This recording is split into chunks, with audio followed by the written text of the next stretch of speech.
Are you looking for to serving others with love? Are you looking for how I can help others?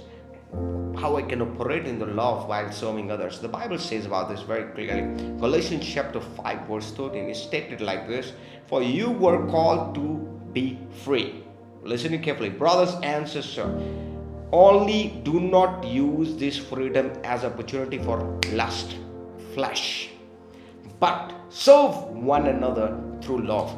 You can only serve people through love if you have Jesus Christ in your heart. If Jesus Christ is in your heart right now, I'm telling you, my brothers and sisters, you're operating in the love and you have the heart of willing to serve others. Many people come to church, they want to be a volunteer, but they don't want to operate in the love. They don't want to operate in the presence of God. Many people, they have this calling, so-called, they are called for, serving, but honestly, they are living in the spirit of trash. They are full of trash of everything. They are fancy and everything.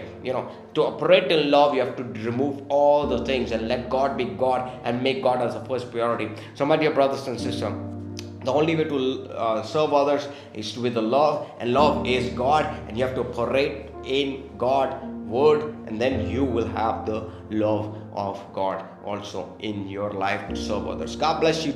www.godstandstv. Keep watching us. Evangelist DAUD AYUB. Check us.